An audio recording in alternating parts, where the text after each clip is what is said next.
Hello दोस्तों, आपका स्वागत है मेरे YouTube channel My Computer Skill पर। दोस्तों, आज हम एमएस एक्सेल लेक्चर सीरीज़ में चार्ट्स इन एमएस एक्सेल के पार्ट 2 को शुरू कर रहे हैं। इसके पहले हम charts in MS Excel part 1 को ख़त्म कर चुके हैं, जिसमें हमने चार्ट से रिलेटेड टर्मिनोलॉजीज़ को समझा था और चार्ट्स एलिमेंट्स की फॉर्मेटिंग करना भी सीखा था, जिसका लिंक ऊपर आई बटन या डिस्क्रिप्शन बॉक्स में मैंने दिया है। आप वहां से उसे देख सकते हैं, जिससे आपको चार्ट्स की बेसिक जानकारी हो जाएगी और उसके आगे आप इस लेक्चर को कंटिन्यू कर सकते हैं। तो दोस्तों, अब हम अपने lecture chart in MS Excel part 2 को शुरू करते हैं। इस लेक्चर में हम सीखेंगे कि डिफरेंट चार्ट टाइप्स को कब और कैसे यूज करते हैं। यहाँ पर कॉलम, बार, लाइन, पाई, कॉम्बो, डोनट जैसे चार्ट्स के बारे में हम लोग पढ़ेंगे और कुछ स्पेशल केसेस भी देखेंगे। तो चलिए दोस्तों, अब हम शुरू करते हैं। तो दोस्तों, मैंने यहाँ पर एक सेल्स डाटा लिया है और इस डाटा में हम प्रत्येक एम्प्लॉइज़ के लिए उसके सेल्स और बजट की वैल्यूज़ को कंपेयर करेंगे। इसके लिए हम कॉलम चार्ट्स में क्लस्टर टाइप को सिलेक्ट करेंगे। तो हम इंसर्ट ऑप्शन पे जाते हैं। इंसर्ट ऑप्शन में जाकर के ये चार्ट्स है हमारे, इस चार्ट्स वाले एरिया में कॉलम चार्ट को सिलेक्ट करेंगे। कॉलम चार्ट में 2D में ये हमारा क्लस्टर टाइप है, इसको सिलेक्ट कर लेंगे। ठीक है दोस्तों, तो ये हमारा क्लस्टर टाइप में कॉलम चार्ट आ गया है आपके सामने। तो यहाँ पर हमें सिर्फ सेल्स और बजट की वैल्यूज़ को कंपेयर करना था। तो इसके लिए हम फ़िल्टर ऑप्शन को सिलेक्ट करेंगे और फ़िल्टर ऑप्शन में जा कर के ये जो फ़िल्टर ऑप्शन दिया है, इस फ़िल्टर ऑप्शन में जा कर के हम यहाँ से बाकी वैल्यूज़ को हटा देंगे, एज, ईयर और रैंक। कैटेगरीज़ में डिसेलेक्ट करेंगे, फिर सिर्फ सेल्स और बजट की वैल्यूज़ ले लेंगे और इसको हम अप्लाई कर देंगे चार्ट पर। तो दोस्तों, ये आप देखिए कि यहाँ पर हमारे सामने क्या हो गया है कि सेल्स और बजट की वैल्यूज़ आ गई, लेकिन इसमें एक प्रॉब्लम ये दिख रही कि जो सेल्स और बजट की जो वैल्यूज़ आई हैं, उसमें हम चाह रहे थे कि एक-एक एम्प्लॉइज़ की सेल्स और बजट की वैल्यूज़ कंपेयर होती हो और यहाँ पर क्या हुआ है कि सारे एम्प्लॉइज़ की सेल्स की वैल्यू एक तरफ है, सारे एम्प्लॉइज़ की बजट की वैल्यूज़ एक तरफ है। इससे कंपेयर करने में मुझे एम्प्लॉयी वाइज़ वैल्यूज़ को कंपेयर नहीं कर पा रहे हैं। तो इसके लिए हम अपने चार्ट में थोड़ी-सी फॉर्मेटिंग करेंगे, देखते हैं क्या करेंगे। तो चार्ट एरिया को सिलेक्ट करने के बाद डिज़ाइन वाले ऑप्शन में हम जाएँगे। डिज़ाइन वाले ऑप्शन में जाने के बाद यहाँ पे लिखा है स्विच रो, इस पर क्लिक करेंगे। तो देखिए, क्लिक करने के बाद क्या हुआ, हर एक एम्प्लॉइज़ की बजट और सेल्स की वैल्यू आपस में कंपेयर हो रही हैं, जो कि आप यहाँ पर साफ-साफ देख सकते हैं। तो ये हमारा यहाँ पर कॉलम चार्ट हो गया है। अब हम इस चार्ट में बेसिक एडिटिंग सीखेंगे। बेसिक एडिटिंग में क्या देखेंगे, इसमें जो ये कॉलम्स हैं, इनके बीच की गैप विड्थ को कैसे कम या ज़्यादा करेंगे और सीरीज को ओवरलैप कर सकते हैं कि नहीं, ये भी चीज़ें देखेंगे। तो हम कोई भी एक सीरीज सिलेक्ट कर लेते हैं यहाँ पर, चाहे सेल्स वाली सीरीज सिलेक्ट कर ली या बजट की। तो हम यहाँ पर रेड वाला मेरा बजट का सीरीज है, इसको मैंने सिलेक्ट कर लिया। सिलेक्ट करने के बाद अब आपको इस पर डबल टैप करना है। 2 बार क्लिक करिए। 2 बार क्लिक करने के बाद आपके सामने इधर राइट साइड में एक फॉर्मेटिंग का ऑप्शन खुल चुका है, जिसमें लिखा हुआ है थर्ड वाले ऑप्शन में सीरीज ऑप्शन, और सीरीज वाले ही ऑप्शन में नीचे जाएंगे, राइट साइड में आपको दिखेगा यहाँ पर सीरीज ओवरलैप दिख रहा है। दोस्तों, यहाँ पे सीरीज ओवरलैप दिख रहा है, ये हट गया है। फिर से हम इसी पर जाकर के क्लिक करेंगे, ये देखिए आ गया। तो सीरीज ओवरलैप, अगर सीरीज ओवरलैप को ज़्यादा करेंगे, इंक्रीज करेंगे, तो वो एक दूसरे के ऊपर आ जाएंगी, अगर कम करेंगे तो एक दूसरे से दूर हो जाएंगी, जैसे यहाँ पर देखिए। तो दोस्तों, गैप विड्थ का यूज करके हम क्या कर सकते हैं, यहाँ पर देखिए गैप विड्थ को अगर हम कम करेंगे तो हर एक कैटेगरी के बीच में जो स्पेस है वो कम हो जाएगा। तो कॉलम चार्ट में और भी बहुत सारी फॉर्मेटिंग होती हैं, जिन्हें हम अपने प्रीवियस लेक्चर चार्ट से एमएस एक्सेल पार्ट 1 में कवर कर चुके हैं। तो दोस्तों, अब हम अपने दूसरे चार्ट टाइप बार चार्ट की तरफ बढ़ेंगे। इसके लिए इस चार्ट को हटा देते हैं, डिलीट का बटन दबा देंगे, चार्ट सेलेक्ट करने के बाद चार्ट हट गया। अब अपने डाटा की हेल्प से हम बार चार्ट बनाएंगे। तो दोस्तों, बार चार्ट का यूज किस लिए किया जाता है, इसको सबसे पहले समझेंगे। जब बहुत सी कैटेगरीज को एक साथ कंपेयर करना हो तो बार चार्ट का यूज करते हैं। तो अब हम अपना डाटा सिलेक्ट करेंगे। ठीक है, ये सिलेक्ट कर लिया हमने डाटा अपना। सिलेक्ट करने के बाद इंसर्ट ऑप्शन पे जाइए। इंसर्ट में जा करके यहाँ पे लाइन, ये है कॉलम चार्ट। कॉलम चार्ट के बगल में ये बार चार्ट है। बार चार्ट पे क्लिक करेंगे। बार चार्ट में पहला ऑप्शन आपको मिलता है क्लस्टर्ड, दूसरा है स्टैग्ड। तो हम स्टैग्ड वाला ऑप्शन इस बार सिलेक्ट कर लेंगे। स्टैग्ड बार चार्ट आपके सामने ये बनकर आ गया है। अब हम इस चार्ट में फिर से वही चीज, हम इस चार्ट में किन दो चीजों को कंपेयर करेंगे, इसमें हम सेल्स और एम्प्लॉयज की एज को कंपेयर करेंगे। ठीक है, तो फिल्टर ऑप्शन पे क्लिक करिए। फिल्टर पे क्लिक किया, सारी कैटेगरीज को डिसलेक्ट करिए, सेल्स को सिलेक्ट करिए और एज को सिलेक्ट करिए। इन दोनों वैल्यूज को मुझे कंपेयर करना है। अप्लाई कर दीजिए। देखिए ये बनकर तैयार हो गया है। फिर वही चीज कि हम चाहते हैं यहाँ एम्प्लॉयज के अकॉर्डिंग वैल्यूज कंपेयर करना, लेकिन यहाँ पर सारे एम्प्लॉयज की एज की वैल्यूज को एक साथ चार्ट में दिखाया गया है, सारे एम्प्लॉयज के सेल्स की वैल्यूज को एक साथ चार्ट में दिखाया गया है। तो वही तरीका पिछले वाले लाइन चार्ट को हम इसमें इस्तेमाल करेंगे। जैसे लाइन चार्ट में हमने जो चीज यूज करी है उसको हम इसमें भी यूज करने जा रहे हैं। क्या यूज करेंगे? स्विच डिजाइन टैब में जा करके, डिजाइन टैब में ऑलरेडी हम हैं, यहाँ पर स्विच रो एंड कॉलम पे सिलेक्ट करेंगे। जैसे हमने उस पर क्लिक किया स्विच रो एंड कॉलम, देखिए हमारी वैल्यूज जो हैं एक एक एम्प्लॉयज की, सेल्स की और उसकी एज की वैल्यूज लिख करके आ गई हैं। तो ये हमारा बार चार्ट बनकर तैयार हो गया है। तो दोस्तों यहाँ पर हम इसमें चाहें तो हम इसमें असेंडिंग ऑर्डर और डिसेंडिंग ऑर्डर के हिसाब से भी चीज़ों को कर सकते हैं। तो हमने सेल्स की वैल्यूज़ ली हैं, इसको सिलेक्ट करिए एक बार सेल्स की सारी वैल्यूज़। डाटा टैब पर जाइए, डाटा टैब में जा कर के A to Z कर दीजिए। एक्सपेंड कर दीजिए, सारे पूरी जितनी भी रोज़ हैं सभी पर पूरे डाटा पे ये चीज़ अप्लाई हो जाएगी, सॉर्टिंग उसकी पूरे डाटा की हो जाएगी। तो ओके कर दीजिए। अब देखिए यहाँ पर क्या हो गया दोस्तों कि जो वैल्यूज़ छोटी थी वो वहाँ पे ऊपर हैं, जो बड़ी है वैल्यूज़ वो नीचे, वैल्यूज़ के अकॉर्डिंग। उसी तरीके से हमारा चार्ट भी चेंज हो गया है। जो बड़ी वैल्यू यहाँ पर ऊपर दिख रही है, अगर हम इस चाहें तो इसमें सेम वैसे ही करना चाहें तो एकदम से इसको रिवर्स भी कर सकते हैं। कैसे होगा? यहाँ पर हमने इसको सिलेक्ट किया है तो आपको फॉर्मेट वाले एरिया पे फिर से जाना है। यहाँ पे चार्ट एरिया है, इस चार्ट एरिया में एक्सिस का ऑप्शन, ये vertical axis, vertical category axis ये आपको दिख रहा है यहाँ पे चार्ट एरिया, इस पे आप सिलेक्ट करिए। इसमें सिलेक्ट करने के बाद प्रॉपर्टीज़ में जाइए, प्रॉपर्टीज़ में एक्सिस ऑप्शन में जाइए। एक्सिस ऑप्शन को सिलेक्ट करने के बाद यहाँ पे सबसे नीचे आपको दिखेगा कैटेगरीज इन रिवर्स ऑर्डर, इसको इस पर आप क्लिक कर दीजिए। तो अपने आप ही जो वैल्यूज छोटी थी उनके बार ऊपर चले गए। जैसे जॉन की वैल्यू सबसे कम थी तो जॉन के जो बार था वो ऊपर आ गया है, और एलिविया की सबसे ज़्यादा वैल्यूज थी तो उसका बार नीचे आ गया। तो दोस्तों इस तरीके से हमने यहाँ पर इसको अपने डाटा के अकॉर्डिंग इसमें भी चार्ट में भी सॉर्टिंग कर दी।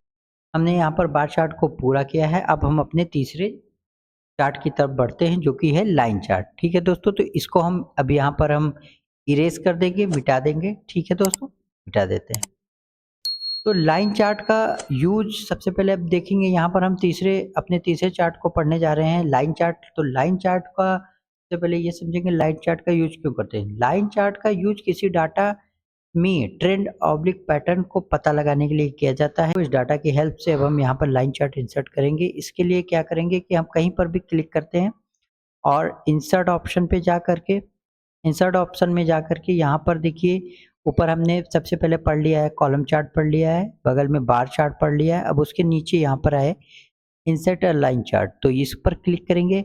इसमें ऊपर सिंपल है, यहाँ पर विद मार्कर्स वाले लाइन चार्ट है, तो इसमें से हम पहला वाला ऑप्शन सिलेक्ट कर लेते हैं। विद मार्कर वाला मैंने यहाँ पर सिलेक्ट किया है। तो लाइन चार्ट तो इंसर्ट हो गया, लेकिन हमने कोई डाटा अपना नहीं लिया था, इस वजह से यहाँ पर कोई भी हमको कोई भी ग्राफ प्लॉट होते नहीं दिख रहा है। तो अब हम इसके लिए क्या करेंगे, डाटा सिलेक्ट करेंगे। डाटा सिलेक्ट करने के लिए यहाँ पे क्या करेंगे, देखिए ऊपर डिजाइन वाले ऑप्शन में जहाँ स्विच रो वाला भी हम पीछे यूज कर चुके हैं, स्विच रो एंड कॉलम, उसी के जस्ट बगल में सिलेक्ट डाटा का ऑप्शन है, उस पर सिलेक्ट करेंगे। यहाँ पर देखिए इसमें इंसर्ट वाले ऑप्शन में सबसे पहले आप ये देखिए कि इधर लिखा है हॉरिजेंटल एक्सिस। तो हॉरिजेंटल मतलब नीचे बॉटम वाला जो एक्सिस रहेगा उस पर हम क्या चाहेंगे, उस पर हम ईयर चाहेंगे, वो भी असेंडिंग ऑर्डर। तो हम पहले इस पर ईयर ले लेंगे और इधर हम किस चीज़ की वैल्यू, इधर सेल्स की वैल्यू। तो सेल्स की वैल्यू इंसर्ट कराते हैं, उसका सीरीज नेम की कौन सी सीरीज, सेल्स सीरीज, और वैल्यूज कहाँ से लेंगे, तो वैल्यूज लेंगे दोस्तों यहाँ पर सारी सेल्स की वैल्यूज ले लीजिए, ऐसे सिलेक्ट कर लिया और ओके कर दिया।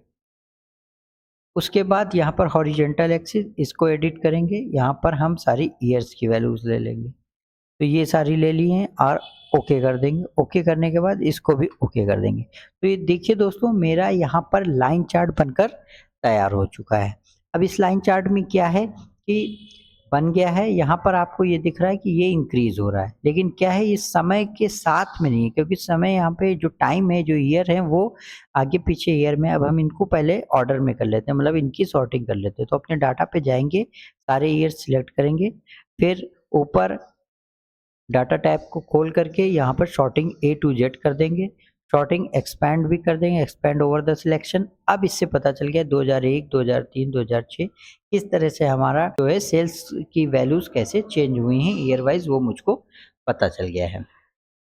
तो मैंने अपना लाइन चार्ट यहाँ पर इंसर्ट हो चुका है। अब लाइन चार्ट इंसर्ट करने के बाद अब आगे देखते हैं। अब हम इस लाइन चार्ट में अपनी सीरीज के डाटा लेवल्स को ऐड करेंगे और उसकी शेप्स की फॉर्मेटिंग भी करेंगे कि जो डाटा लेवल है वो कैसे ऐड होते हैं और उनकी फॉर्मेटिंग है।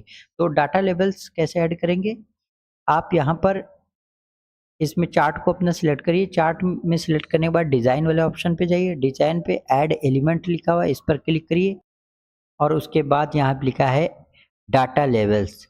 तो सेंटर में चाहते हैं, ऊपर चाहते हैं, नीचे चाहते हैं, कहाँ चाहते हैं, तो ये चीज़ें यहाँ पे पूछी जा रही।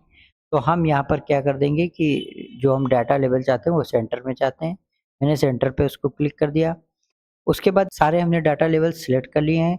डाटा लेवल सिलेक्ट करने के बाद अब हम इस डाटा लेवल्स में फॉर्मेटिंग करेंगे। उसके लिए क्या करेंगे, फॉर्मेट ऑप्शन में जाएंगे, यहाँ पर शेप्स लिखा हुआ है, मैंने ये शेप्स ले ली, और चेंज शेप लिखा हुआ है, तो चेंज शेप में जा करके अपने डाटा के लिए मैंने एक सर्किल वाला ऑप्शन ले लिया। ये सब सर्किल हो गए हैं, यहाँ पर सर्किल ले लिया है, और उसमें जो कलर अगर हम फिल करना चाहें यहाँ से जा करके, जैसे मैंने येलो कलर ले लिया, तो सभी जो मार्कर्स हैं, जो भी डाटा लेवल्स हैं, वो सब।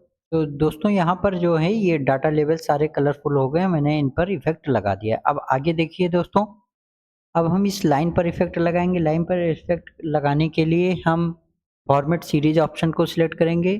तो यहाँ पे फॉर्मेट चार्ट एरिया लिखा हुआ है, अब हम यहाँ पर फॉर्मेट सीरीज ऑप्शन में जाएंगे, सीरीज, सेल्स सीरीज, सीरीज पर क्लिक करने के बाद यहाँ पर आपको दिखेगा लाइन, लाइन वाला ऑप्शन यहाँ पे टिक है। तो लाइन वाले ऑप्शन में जाकर के इसके कलर को हम सबसे पहले चेंज कर देंगे। ये थोड़ा ऑरेंज कलर ले लिया है मैंने यहाँ पर, और मैं चाहता हूँ कि मेरी जो लाइन है उस लाइन का विड्थ थोड़ी बढ़ जाए, मोटा हो जाए लाइन, तो ये लाइन मोटी हो गई। उसके बाद मैं चाहता हूँ कि लाइन मेरी थोड़ा सा और डिज़ाइनर दिखे, तो यहाँ पर मैंने एक ये कंपाउंड टाइप ले लिया है लाइन का, और साथ में उसमें जो जॉइंट टाइप है वो राउंड है। यहाँ पे डैश्ड लाइन ले सकते हैं हम, जैसे ये वाली डैश्ड लाइन ले लें, और डैश्ड लाइन लेने के बाद हम साथ में इस लाइन को स्मूथ करने के लिए नीचे यहाँ पर ऑप्शन आता है, तो दोस्तों यहाँ से हम इसको स्मूथ भी कर सकते हैं। तो दोस्तों इस तरह से हम लोगों ने MS एक्सेल में लाइन चार्ट को भी पढ़ लिया। अब इसके आगे हम लोग लाइन चार्ट के बाद पाई चार्ट पढ़ेंगे। इसमें देखते हैं पाई चार्ट का यूज क्यों होता है और कब होता है। पाई चार्ट का यूज हम लोग उस कंडीशन में करते हैं जब कोई हमारे पास किसी चीज़ की 100% वैल्यू हो और उसके पार्ट्स को मुझे पार्ट वाइज उसमें एनालिसिस करनी हो, तो हम वहाँ पर हम पाई चार्ट को यूज करते हैं। जैसे किसी क्लास में किसी स्टूडेंट्स को 600 में कुछ मार्क्स अलग अलग सब्जेक्ट में 6 सब्जेक्ट में मिले हुए हैं, तो हमें उसमें एनालाइज करना कि इसमें कितने परसेंट मिले हैं उसको मार्क्स, स्टूडेंट्स को, तो उसके लिए भी हम पाई चार्ट का यूज कर सकते हैं। या कहीं किसी कंपनी के सेल्स डाटा है तो उसके लिए भी कि अलग अलग एम्प्लॉयज़ ने कितना कितना वैल्यू सेल्स की है और उसका क्या क्या प्रतिशत है, तो उसके लिए भी हम लोग पाई चार्ट का यूज करेंगे। यहाँ पर हमारे पास ये डाटा दिया हुआ है, इसके लिए अब हम लोग पाई चार्ट का यूज करने जा रहे हैं। तो दोस्तों देखते हैं कि कैसे हम लोग पाई चार्ट यहाँ पे लगाएंगे। हम यहाँ पर सारे एम्प्लॉयज़ के लिए जो उन्होंने वैल्यूज सेल्स की हैं, उन सारी वैल्यूज के लिए हम यहाँ पर पाई चार्ट इंसर्ट कराने जा रहे हैं। तो यहाँ पर हम इस अपने डाटा को सिलेक्ट करते हैं। डाटा हमने सिलेक्ट कर लिया है। उसके बाद इंसर्ट पर क्लिक करेंगे। इंसर्ट पर क्लिक करने के बाद दोस्तों अब हम जाएंगे पाई चार्ट वाले ऑप्शन में। चार्ट वाले ऑप्शन में जा कर के यहाँ पर 2D पाई चार्ट आप सिलेक्ट कर लीजिए। देखिए ये हमारे सामने पाई चार्ट आ चुका है दोस्तों।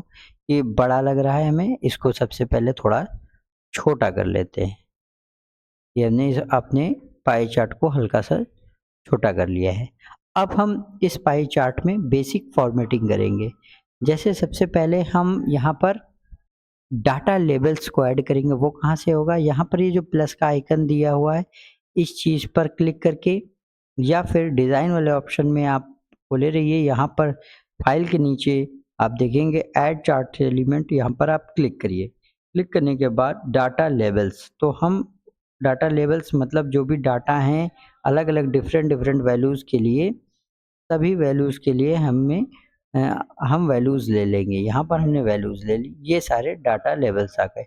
अब किसी एक पर डाटा लेबल्स पर सिलेक्ट करिए। डाटा लेबल्स की फॉर्मेटिंग इधर राइट साइड में ऑन हो जाएगी। अब इसमें ऑन होने के बाद अब हम यहाँ पर इसमें प्रॉपर्टीज़ लेबल ऑप्शन में जाएंगे। लेबल ऑप्शन में क्लिक करने के बाद लेवल ऑप्शन को एक्सपेंड करेंगे। एक्सपेंड करने के बाद हम यहाँ पर इसमें इन सीरीज़ का नेम भी ले सकते हैं, किन किन चीज़ों के लिए ये वैल्यूज़ हैं। जैसे हमने यहाँ पर वैल्यूज़ ले ली कि ये सारी सेल्स की वैल्यूज़ हैं सभी के लिए, तो ये हमें पता ही है कि ये सेल्स की वैल्यूज़ हैं, तो इसको नहीं लेने की ज़रूरत है। सीरीज़ नेम, यहाँ कैटेगरी नेम अगर हम ले लेते हैं तो दोस्तों यहाँ पर आप देख सकते हैं कि कैटेगरी का नेम आ रहा है कि किस कैटेगरी की वैल्यू है ये। जो नीचे यहाँ लेजेंड दिए हुए हैं सारे लेजेंड की यहाँ कैटेगरी आ रही है। साथ में क्या है, उसके बाद यहाँ पे वैल्यू तो हमने ले ही रखी है। अगर यहाँ से वैल्यू हम हटा देंगे तो वैल्यू वाला डाटा लेबल का ऑप्शन हट जाएगा, लेकिन वैल्यू का होना ज़रूरी है। उसके बाद यहाँ पर लिखा हुआ है परसेंटेज, तो हम परसेंटेज पे क्लिक करेंगे। अब साथ में टोटल में ये पता चलने लगा किसने टोटल में किसने कितनी सेल की है, वो परसेंटेज वाइज भी शो हो रही है। यहाँ पे ये परसेंटेज से हमें पता चल गया सबसे ज़्यादा 36% ओलिविया की सेल है। उसके बाद फिर है शो लीडर लाइन्स। ये क्या होती हैं, अगर हम अपने ये डाटा लेवल्स को इधर उधर ड्रैग करते हैं तो एक लीडर लाइन शो होने लगी कि सभी में हल्का सा भी अगर हम शिफ्ट करते हैं इनको अपनी पोजीशन से, तो ये देखिए यहाँ पर एक लाइन बनकर आ रही है कि ये जो है लीडर लाइन है, ये किस चीज़ की वैल्यू है वो बनकर आ रही है। तो अब उसके बाद अगर हम चाहें तो इस लीडर लाइन पर अगर एक बार क्लिक करेंगे तो सारी लीडर लाइन सिलेक्ट हो जाएंगी, और इसको जा करके हम यहाँ से इसका कलर भी सिलेक्ट कर सकते हैं। जैसे अभी ये रेड है, हम इसको ब्लैक कर सकते हैं। साथ में इसकी विड्थ को भी जैसे 0.75 है थोड़ा सा मोटा कर देंगे, तो हमें यहाँ पर साफ साफ सारी वैल्यूज़ दिखने लगी। वापस अपने डाटा लेवल्स वाली फॉर्मेटिंग पे चलते हैं। वहाँ पर जाने के बाद हमने देखा कि यहाँ पर लेवल्स ऑप्शन में जाएंगे। लेवल ऑप्शन में लेवल ऑप्शन को एक्सपेंड करेंगे, लीडर लाइन्स होगी। लेजेंड पर अगर हम क्लिक करेंगे तो साथ में कीज़ का कलर भी बन के आ रहा है यहाँ पे किस चीज़ की वैल्यूज़ हैं, तो ये सारी चीज़ें हो गई। अब यहाँ पर ये जो लेजेंड बने हुए हैं हमें इनकी कोई ज़रूरत नहीं, तो हम इसको सिलेक्ट करके डिलीट बटन दबाएंगे तो डिलीट भी हो जाएगा, और ये हमें अच्छा भी लगने लगा, साफ़ सुथरा हमारी वैल्यूज़ सब आ चुकी हैं, लगने लगी हैं, अच्छा लग रहा है। ठीक है दोस्तों, तो ये हमने यहाँ पर डाटा लेवल्स की फॉर्मेटिंग की। और भी देख लेते हैं डाटा लेवल्स में और कौन सी चीज़ें फॉर्मेटिंग हो सकती है। तो यहाँ पर एक चीज़ ये है कि सेपरेटर जो हमारे में पहले से कॉमा टिक है, अगर आप इसको बदलना चाहें, जैसे हम यहाँ पर सेमी कॉलन ले लेंगे तो अलग अलग जैसे चीज़ों के लिए, जैसे कैटेगरी का नेम या वैल्यू या परसेंटेज को सेमी कॉलन से यहाँ सेपरेट किया। अब यहाँ पर उसके बाद फिर और आगे आ जाता है लेबल पोजीशन की वैल्यूज़, मतलब लेबल हमें कहाँ पे पोजीशन करना है वो ऑप्शन आ जाता है। तो आउटसाइड एंड ये बिल्कुल परफेक्ट सेट है, तो उसको हम कुछ नहीं छेड़ेंगे उसमें। फिर नीचे अगला ऑप्शन लेबल में है कि आपको जो भी चीज़ें मिल रखी हैं आपने उनको, हमने यहाँ पे जनरल कैटेगरी में टिक है, उनका फॉर्मेट चेंज कर सकते हैं आप वैल्यूज़ का, जैसे नंबर, करेंसी, अकाउंटिंग, डेट या जो भी आपको कस्टम उसमें करना हो तो वो चीज़ें आप कर सकते हैं। तो ये डाटा लेबल्स की पूरी फॉर्मेटिंग हमने यहाँ पर देखी है। तो इस तरीके से हम लोगों ने यहाँ पर पाई चार्ट पढ़ लिया है। अब हम अपने नेक्स्ट चार्ट कॉम्बो चार्ट की तरफ बढ़ते हैं दोस्तों। दोस्तों अब हम लोग पाई चार्ट पढ़ चुके हैं, तो पाई चार्ट पढ़ने के बाद अब हम लोग कॉम्बो चार्ट पढ़ने जा रहे हैं। कॉम्बो चार्ट पढ़ने के लिए मैंने यहाँ पर हमने एक छोटा डाटा ले रखा है कि 4 मंथ की जो है सेल्स है और उसके रिस्पेक्ट में प्रॉफिट का परसेंटेज दिया हुआ, तो इसके लिए हम एक कॉम्बो चार्ट बनाएंगे। कॉम्बो चार्ट दरअसल एक ऐसा चार्ट होता है जिसमें हम 2 चार्ट्स को मिला करके एक साथ दिखाते हैं। जैसे यहाँ पर हम सेल्स डाटा के लिए कॉलम चार्ट बनाएंगे और प्रॉफिट के लिए लाइन चार्ट बनाएंगे, तो यहाँ पर हम 2 अलग-अलग कैटेगरीज़ के लिए एक मिश्रित चार्ट जो कॉम्बो चार्ट कहलाता है वो यहाँ पर बनाने जा रहे हैं। तो दोस्तों शुरू करते हैं, कैसे बनाएंगे? सबसे पहले अपने डाटा को सिलेक्ट कर लेते हैं। अब हम इंसर्ट टैब पे जाएँगे। इंसर्ट टैब में जाने के बाद हम दोस्तों यहाँ पर, अब आप यहाँ पर देखिए, यहाँ पर कॉम्बो चार्ट ऐसे नहीं दिखेगा आपको। यहाँ पर जो एक्सपैंड चार्ट्स का ऑल चार्ट्स वाले ऑप्शन है, इस पे आप सिलेक्ट कर लीजिए। यहाँ पर आपको रिकमेंडेड चार्ट्स में बहुत कुछ दिखा रहा है, लेकिन हम यहाँ पे जा रहे हैं ऑल चार्ट्स में। ऑल चार्ट्स में आप यहाँ पर जाएंगे कॉम्बो चार्ट पर, सबसे लास्ट में ऑप्शन है कॉम्बो चार्ट पर आप क्लिक करिए। कॉम्बो चार्ट क्लिक करने के बाद आपको यहाँ पे सेल्स में आपको दिख रहा होगा कि ये क्लस्टर्ड कॉलम चार्ट सिलेक्ट हुआ है ऑलरेडी, और प्रॉफिट में लाइन चार्ट सिलेक्ट है। तो हम यही चाहते थे, हमारे पास यही चीज़ें होनी चाहिए। अब ये है कि हम जो सेल्स डाटा है उसका एक ये एक्सिस दे रखा है, लेकिन जो प्रॉफिट परसेंटेज वाले डाटा के लिए हम एक सेकेंडरी एक्सिस भी लेंगे, तो उसके लिए हमें सेकेंडरी एक्सिस के ऑप्शन को क्लिक कर देना है। तो देखिए इस तरह से हमारा ये एक कॉम्बो चार्ट बन करके रेडी हो जाएगा। अब ओके पर क्लिक करिए, आपका ये यहाँ पर कॉम्बो चार्ट बन करके आ गया है। दोस्तों ये कॉम्बो चार्ट बनकर आ गया है। अब यहाँ पर हम इसमें कुछ बेसिक फॉर्मेटिंग भी देख लेते हैं कि ये जो कॉम्बो चार्ट जो लाइन चार्ट है उसमें हम सारी लाइंस ना दिखा करके सिर्फ हम यहाँ पर मार्कर्स दिखाना चाहते हैं और साथ में उनके डेटा लेवल्स भी आ जाएं। तो दोस्तों इसके लिए देखिए क्या करते हैं, सबसे पहले आपको इस पर क्लिक करना है। क्लिक करने के बाद ऐड डेटा लेबल्स यहाँ से भी हो जाता है, और डिजाइन वाले ऑप्शन में जैसे अभी हम लोग पहले कर चुके हैं वहाँ पर जा करके आप डेटा लेबल्स को ऑन कर दीजिए। डेटा लेबल्स ऑन होने के बाद आपको अब क्या करना है, अब इस पे लाइन चार्ट वाले ऑप्शन पे आप वापस एक बार क्लिक करिए। फिर फिल एंड लाइन वाले ऑप्शन पर जाइए, यहाँ पर नो लाइन कर दीजिए आप दोस्तों, यहाँ पर नो लाइन कर दीजिए, कोई लाइन नहीं रहेगी, सिर्फ डेटा लेवल शो रहे हैं। फिर मार्कर वाले ऑप्शन में जाइए, फिर यहाँ मोर मार्कर ऑप्शंस में जाइए। मोर मार्कर ऑप्शन में यहाँ पे बिल्ट इन पर क्लिक कर दीजिए। बिल्ट इन पे जैसे क्लिक करेंगे तो यहाँ पर आपको मार्कर शो होने लगेंगे लाइन चार्ट के लिए। हम यहाँ पर ये शेप है, यहाँ पर ये फ्लैट एक हॉरिजॉन्टल लाइन यहाँ सेलेक्ट कर लेते हैं और उसका साइज थोड़ा सा इंक्रीज कर लेते हैं ताकि जिससे हमें वो साफ साफ दिखने लगे। तो यहाँ पर हमने बिल्ट इन मार्कर ऑप्शंस को सिलेक्ट करके उसका साइज हमने इंक्रीज करके वैल्यूज ले ली हैं। दोस्तों इसके बाद अब हम यहाँ पर ये डेटा लेवल्स की पोजीशनिंग भी सही से कर लेते हैं। ये अभी आउटसाइड है, हम इसको टॉप पर कर देंगे, ऑन अबव कर देंगे।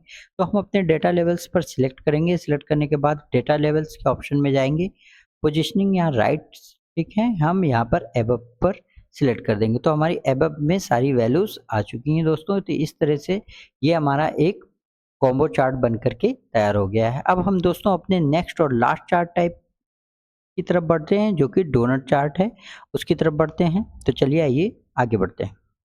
दोस्तों अब हम लोग कॉम्बो चार्ट पढ़ने के बाद डोनट चार्ट जो कि हमारा लास्ट चार्ट है उसको पढ़ने जा रहे हैं। यहाँ पर हमने एक डाटा ले रखा है, इस डाटा के हिसाब से अब हम बनाएंगे डोनट चार्ट। तो डोनट चार्ट बना लेंगे, लेकिन उसके पहले ये भी जानते हैं डोनट चार्ट होता क्या है। डोनट चार्ट खाने वाले डोनट की तरह एकदम लगता है और देखने में बढ़िया लगता है। उसमें बीच में एक होल होता है, एक छेद होता है, उस छेद में वैल्यूज भरी जाती हैं, देखने में बहुत बढ़िया लगता है और अच्छा लगता है बहुत ज़्यादा। उसका यूज होता है डैशबोर्ड वगैरह बनाने में। ठीक है, तो दोस्तों हम यहाँ पर डोनट चार्ट बनाने जा रहे हैं, तो बनाते हैं बड़े आसानी के साथ।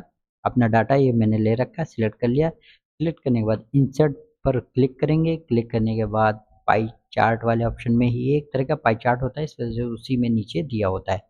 तो पाई चार्ट से भी पूरी वैल्यूज़ एक साथ दिखा सकते हैं, किसी चीज़ के पूरी वैल्यूज़ को पार्ट्स में पाई चार्ट में भी दिखाया जाता है, सेम डोनट चार्ट में भी होता है, बस इसमें एक होल होता है, पाई चार्ट में कोई होल नहीं होता है। ठीक है, समझ गए आप?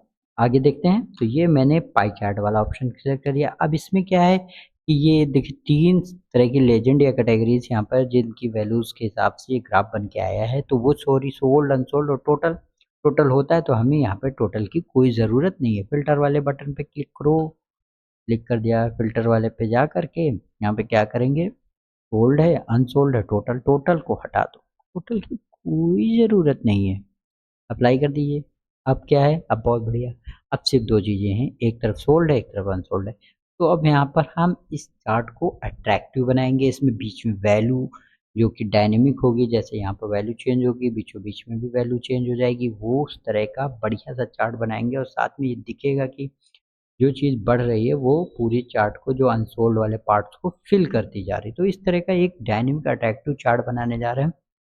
हाँ, तो दोस्तों अब हम इसमें ये जो बीचों-बीच का होल है, इस होल को एडजस्ट करने जा रहे हैं। इसके लिए हम अपने ये जो रिंग्स वाला एरिया है, इस पूरे एरिया पे कहीं पे क्लिक करिए। डोनट होल साइज़ का इधर राइट में ऑप्शन आ जाएगा, इसको हम कम कर देंगे थोड़ा-सा, बस इतना ही कम। ठीक है, 65% पे ले आए तो बहुत है। अब उसके बाद क्या करना है, उसके बाद हम ये करेंगे कि इस ग्राफ में जो रेड वाली ये कैटेगरी का मतलब अनसोल्ड वाला एरिया है, इसको थोड़ा-सा पतला करेंगे और ये जो सोल्ड वाला एरिया है, इसका थोड़ा मोटा करेंगे और दोनों का कलर चेंज करेंगे। तो कैसे करते हैं? पहले रेड वाले पे क्लिक करो, रेड वाले, अब सिर्फ रेड वाला सिलेक्ट है। फिल वाले ऑप्शन पे जाओ, फिल एंड लाइन जो कि सब जगह रहता है। सॉलिड फिल पे जाओ, ये भी रेड है, लेकिन अब हम इसको कर देंगे एक ऐसा कलर जो कि लगे कि डल-डल सा। मतलब क्योंकि डल लगेगा तो लगेगा कि इस पे काम नहीं हुआ है। ठीक है, थोड़ा-सा ग्रे कर देता हूँ, ये, ठीक है? तो ये कलर लगा, बढ़िया लग रहा है। और इसमें बॉर्डर पे भी सेम कलर ले लेते हैं, ये ले लिया। अब बॉर्डर पे कलर लेने से क्या हो गया कि बॉर्डर की थिकनेस कम-ज़्यादा हम कर सकते हैं, बिल्कुल कम कर दूँ। बॉर्डर की थिकनेस 0, कोई बॉर्डर नहीं। अब हम इस पे आ जाते हैं अपने सोल्ड वाले एरिया पे, उस पे क्लिक किया, सिलेक्ट हो गया। सॉलिड पे जाएँगे, सॉलिड पे गए, कलर इसमें देखिए कौन-सा लेते हैं, कलर ले लेते हैं ग्रीन, ले सकते हैं, ग्रीन से पॉजिटिवनेस शो होती है, तो मैंने यहाँ पे ग्रीन ले लिया। ग्रीन लेने के बाद अब हमें क्या करना है, यहाँ पे इसमें भी बॉर्डर पे, बॉर्डर्स पे जाएँगे और बॉर्डर पे जाकर के यहाँ पे सारा काम बॉर्डर का ही है। बॉर्डर को भी उसी सेम कलर से कर लिया। अब बॉर्डर की थिकनेस बढ़ जाएगी। हम यहाँ से बॉर्डर मोटा कर सकते हैं। बॉर्डर मोटा करने से हमारे पास क्या ऑप्शन खुल जाएगा, ये दिखेगा कि अपोजिट चीज़ को, मतलब अनसोल्ड एरिया को, ये वाली चीज़ उसी में फिल होती जा रही, मतलब अनसोल्ड में सोल्ड वाला फिल होगा। तो इस तरीके से हम उसको एडजस्ट कर लेंगे। तो दोस्तों यहाँ पर हमने इसको मोटा कर लिया है, तो ये हो गई। अब उसके बाद क्या करेंगे, अब हम यहाँ पे ये जो बीच में होल एरिया है, होल पे हम अपना टेक्स्ट लाएँगे, ताकि इसमें जो डायनेमिक चीज़ है, जो सोल्ड एरिया, वो यहाँ पर शो होगा, कितना परसेंट सोल्ड हो गया। इसके लिए क्या करेंगे, इंसर्ट वाले बटन पे क्लिक करेंगे। इंसर्ट वाले क्लिक करने के बाद टेक्स्ट बॉक्स पर क्लिक करेंगे।